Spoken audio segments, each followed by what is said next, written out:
नमस्कार, मेरा नाम है मीनल और माय आर्ट यार्ड में आप सभी का बहुत-बहुत स्वागत है। आज मैं आपके सामने राबता का 10वां भाग लेकर आई हूँ। पिछले भाग में आपने देखा कि निहाल अचानक आई गई साल्ज़बर्ग की एग्ज़िबिशन की ज़िम्मेदारी से थोड़ा नर्वस है।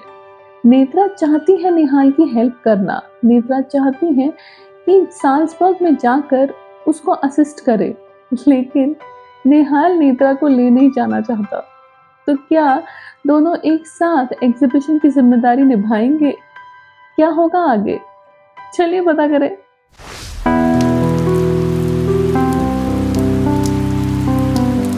यूवी बाद में फोन करता हूँ तुम्हें। निहाल ने जब देखा कि भीगी भीगी से नेत्रा अपने हाथ मल रही है तो उसने युवराज का फोन रख दिया और नेत्रा से पूछा, नेत्रा बहुत ठंड लग रही है क्या? मेरे हाथ निहाल इतने ठंडे पड़ गए हैं कि मैं क्या बताऊं, कहकर नेत्रा ने निहाल का हाथ पकड़ा। निहाल चौंक गया।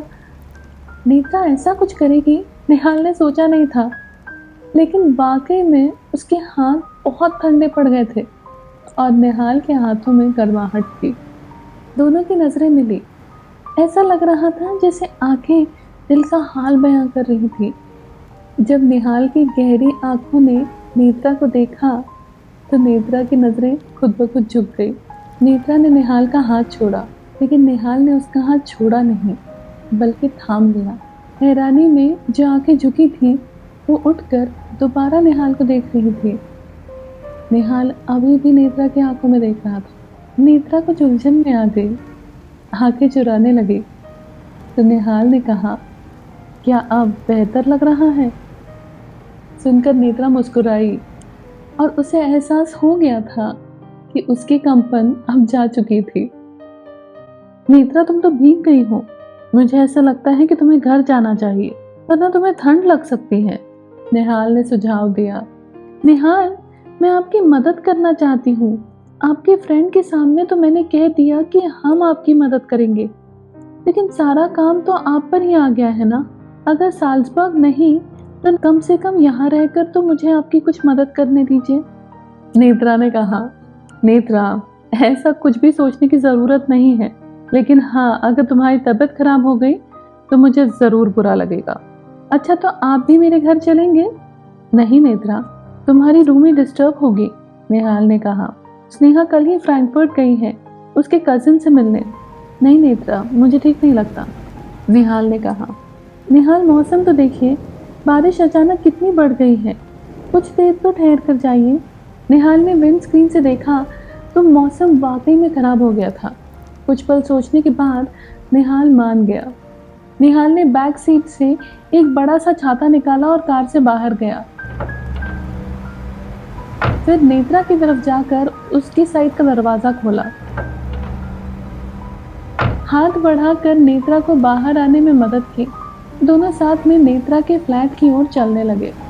छाता यूं तो काफी बड़ा था, लेकिन बारिश भी तो तेज हो रही थी और बारिश दोनों को थोड़ा थोड़ा भिगो भी रही थी। नेत्रा ठंड से दोबारा ठिठुरने लगी तो निहाल ने अपना हाथ नेत्रा के कंधे पर रखा और उसे अपने नजदीक खींचा और उसके साथ चलने लगा। जल्द ही दोनों उसके फ्लैट पर पहुंचे। आइए ना निहाल, आप बैठिए, मैं आपके लिए टॉवल लाती हूँ, नेत्रा ने कहा और उसने निहाल के लिए एक टॉवल लाया।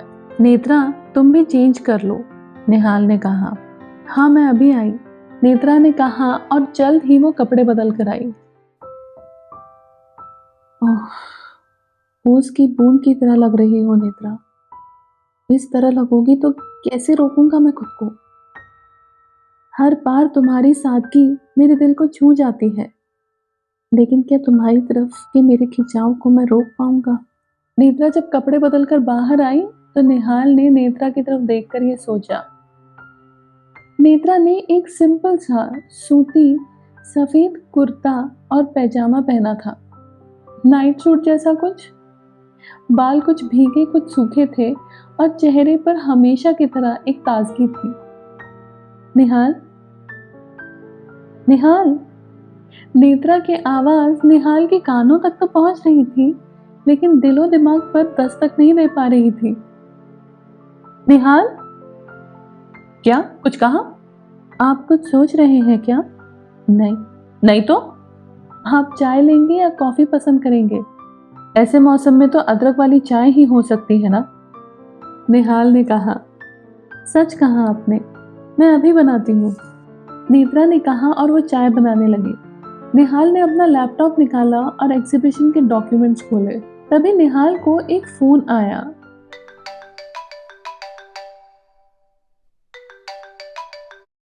हेलो।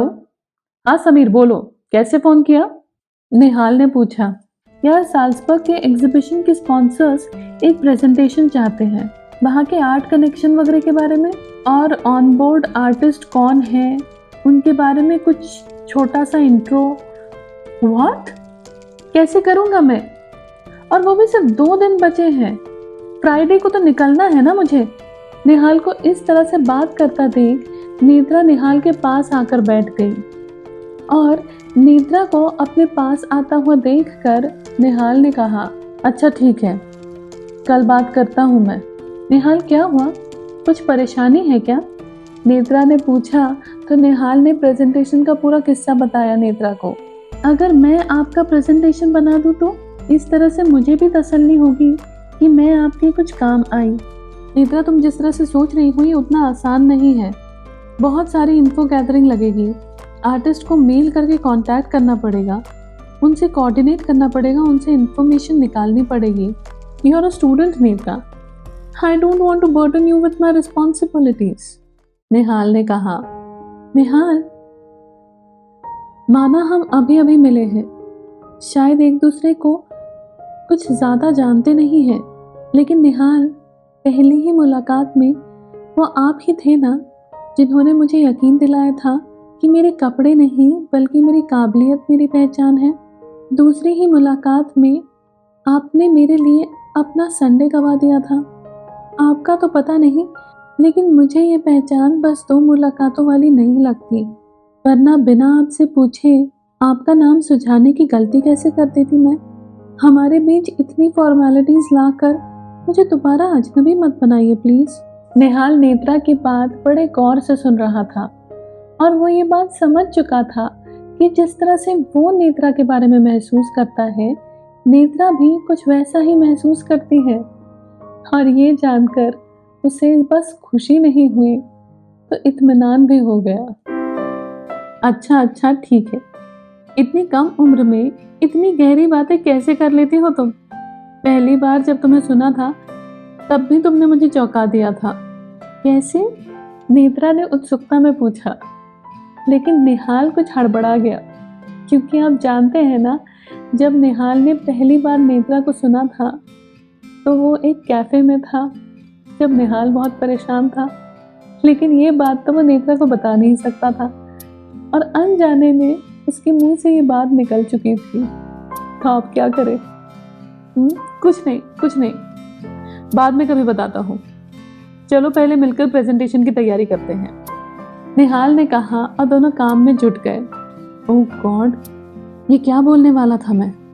एक बार ये एग्जीबिशन हो जाए तो मैं नेत्रा को सारी सच्चाई बता दूंगा, निहाल ने सोचा। काम करते करते 4 घंटे कहाँ बीत गए उन्हें पता नहीं चला। एक दूसरे के लिए उनका खिंचाव था ये, या फिर कला के लिए उनका लगाव, ये बताना थोड़ा मुश्किल था। ओह माय गॉड, 11 बज रहे हैं, बहुत लेट हो गया। कल क्लासेस होंगी ना तुम्हारी? निहाल ने पूछा। नहीं, मेरी छुट्टियां हैं 1 हफ्ते के लिए, तभी तो स्नेहा अपने रिश्तेदार के घर गई है, नेत्रा ने बताया। शनिवार को हम पहली बार मिले, और मंगलवार को नेत्रा खुद ऐसा कुछ कहेगी या महसूस करेगी हमारे बारे में, मैंने ऐसा कभी नहीं सोचा था। काश ये आधा अधूरा सच और झूठ की खलिश नहीं होती हमारे बीच, तो सब कुछ कितना अच्छा होता ना। अगले दिन जब प्रीत और निहाल साथ में ऑफिस जा रहे थे तो निहाल ने प्रीत से कहा, तुम उसे साल्सबर्ग ले जाने से मना क्यों कर रहे हो? प्रीत ने पूछा। प्रीत, ये तुम पूछ रही हो? टेक्निकली तो हम बस अभी मिले हैं ना, मुझे ठीक नहीं लगता यार, निहाल ने कहा। निहाल, तुम अपने कलीग्स के साथ वर्क ट्रिप पर नहीं जाते क्या? वहाँ के सबको जानते हो? प्रीत ने तर्क देते हुए कहा। प्रीत, वो उम्र में छोटी है, म्यूनिक में अभी नई है, इतना बड़ा इवेंट है। I am concerned about her safety यार। निहाल ने जवाब दिया, अगर वो तुम्हारे साथ सेफ नहीं है ना, तो दुनिया में किसी के साथ सेफ नहीं है। प्रीत ने निहाल के सामने निहाल की तरफदारी करते हुए कहा, और निहाल ने कुछ नहीं कहा, बस वो हमेशा की तरह मुस्कुराया। अच्छा, कल और परसों छुट्टी ली है मैंने, कल तैयारियों के लिए, और परसों यानी कि शुक्रवार की सुबह ही मैं निकल जाऊंगा। शनिवार और रविवार को एग्जीबिशन है।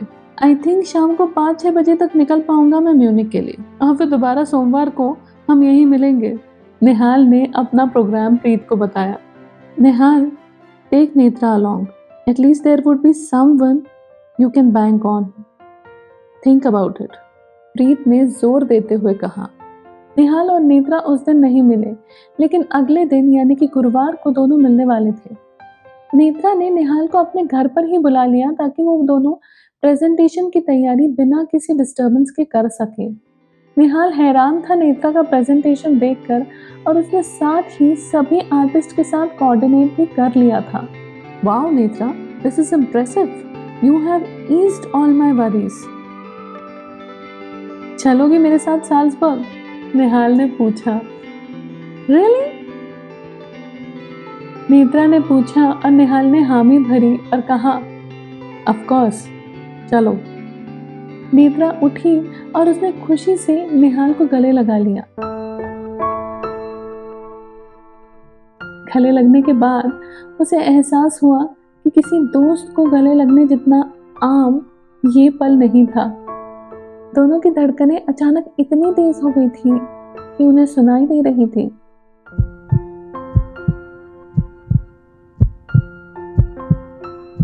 निहाल का स्पर्श, उसके परफ्यूम की महक में नेत्रा खो गई थी।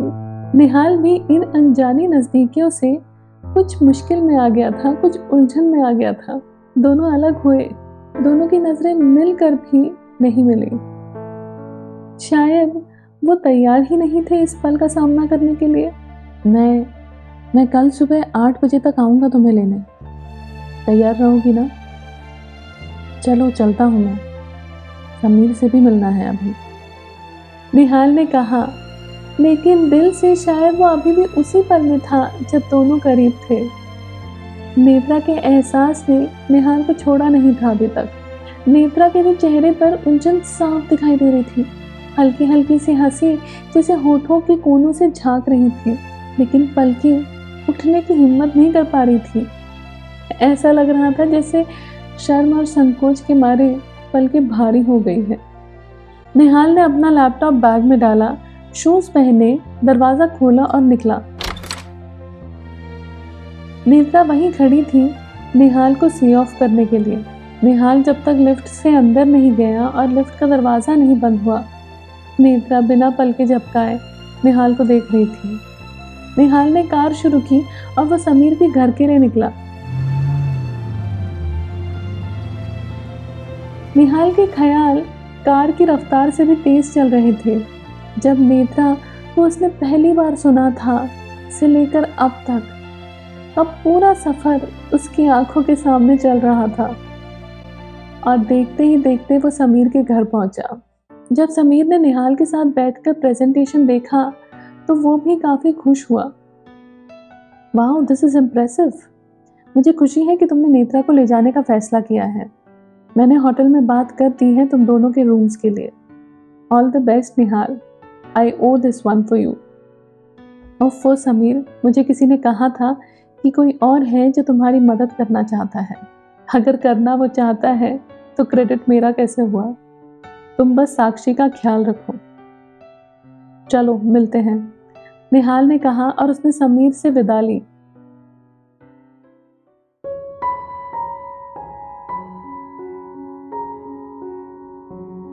क्या मैं सही कर रहा हूँ?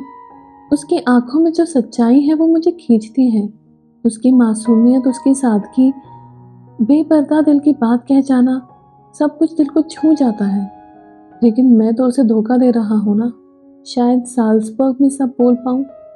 निहाल सोच रहा था जब रात को नेत्रा के ख्याल निहाल को सोने नहीं दे रहे थे। दूसरी ओर नेत्रा भी अपने कमरे की खिड़की से बाहर बारिश देखते हुए सोच रही थी। निहाल का साथ, उनकी बातें, सब कितना अच्छा लगता है ना। आज जब हम गले मिले तो दिल की धड़कनें तेज हो गई थी। उनकी आंखों में जो देखती हूँ, क्या वो सच्चाई है या मैं इमेजिन कर रही हूँ? लेकिन लेकिन ये भी सच है कि हमारे बीच कुछ तो अनकहा है। हो सकता है साल्जबर्ग में हमें वक्त मिल जाए अपनी दिल की बातें करने का। तो ये तो साफ है कि निहाल और नेत्रा एक दूसरे को पसंद करने लगे हैं, लेकिन उनके बीच का ये अनकहा सच उन दोनों के रिश्ते पर क्या असर डालेगा? साल्जबर्ग की एग्जीबिशन कैसी रहेगी उन दोनों के लिए? जानने के लिए बने रहिए मीनल साथियाट के साथ, क्योंकि अगला एपिसोड आ रहा है बहुत जल्द। और अगर आपको ये एपिसोड पसंद आया है और आने वाले भाग देखना चाहते हैं तो प्लीज़ मेरे चैनल को सब्सक्राइब ज़रूर कीजिएगा। इस वीडियो को लाइक ज़रूर कीजिए और वीडियो के अंत तक बने रहने के लिए बहुत बहुत बहुत शुक्रिया। तो अगली बार फिर मिलूंगी मैं राब्ता का अगला भाग लेकर। तब तक के लिए आपसे विदा लेना चाहती हूँ। धन्यवाद। फिर मिलेंगे।